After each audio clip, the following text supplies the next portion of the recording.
everyone, this is Samantha from Scrapmaster's Paradise. You can find my blog at thescrapmaster.blogspot.com, and today I would like to talk to you about different types of stamps, and I want to go over a couple of stamping basics for you.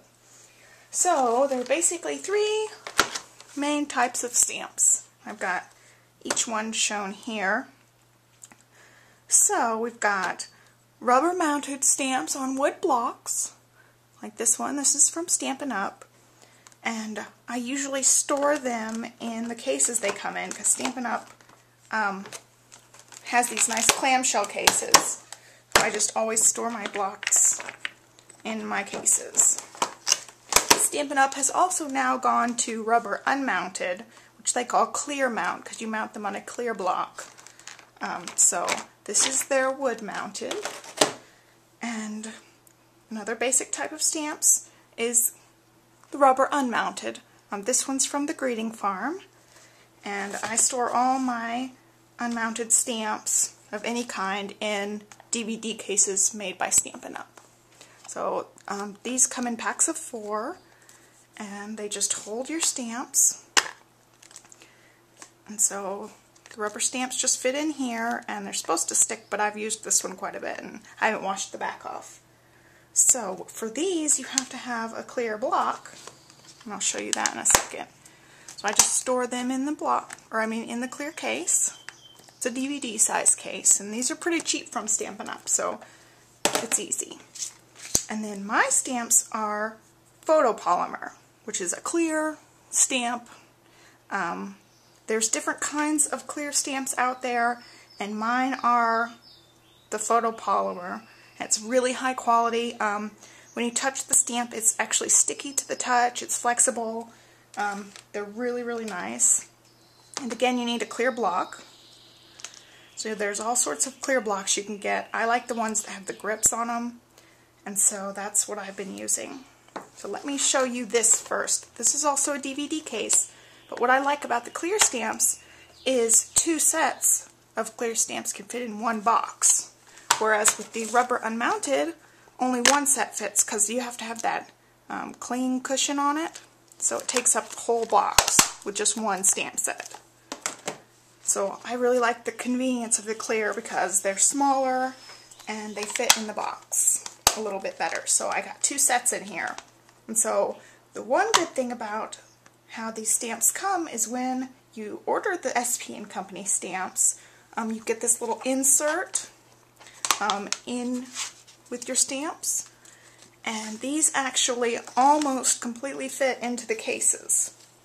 What I did is I just cut off a ½ inch off of my little insert thing that comes with the stamp, so that I can stick it in the front and get it to slide in.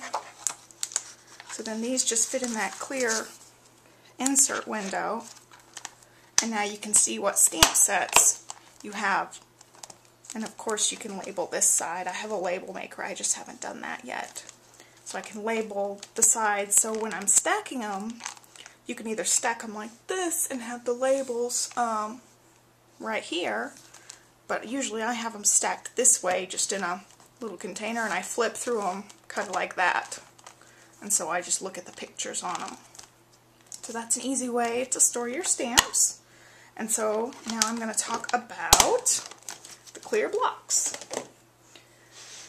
And so I picked, when I was going to make my stamps, I had to choose between what kind of stamps I wanted to make personally.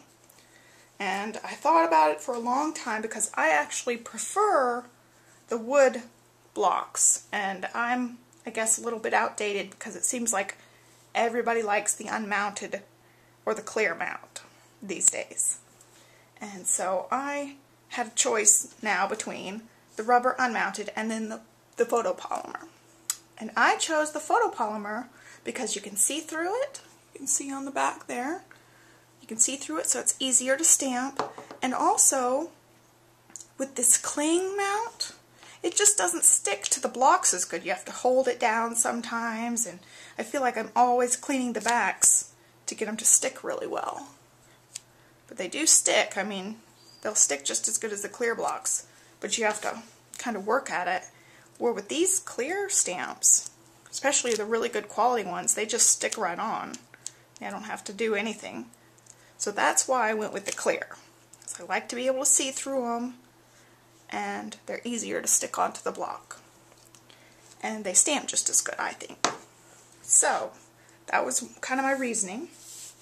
So there's all sorts of kinds of clear blocks out there, and some I prefer better than others. So I'm going to talk about the two kinds that I like, and then we'll get to stamping a project. Let me take that off. So these are Stampin' Up's acrylic blocks. They come in a bunch of different sizes, and they have this comfort grip, and so I really like these. I only have them in these two sizes, and some of my SP & Company stamps are made to go across a whole standard card, so 5.5 inches. Well, obviously these are way too small to hold a stamp that's 5.5 inches.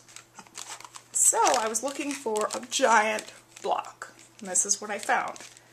This is made by American Crafts, and these are available in the SP & Company store. Let me get this out for you.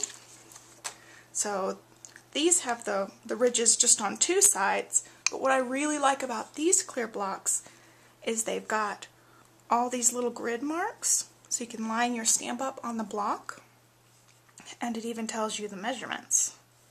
So I really liked this block. So I went ahead and got both of the sizes that the American Crafts blocks come in. And both of these are available for sale in the SP & Company store.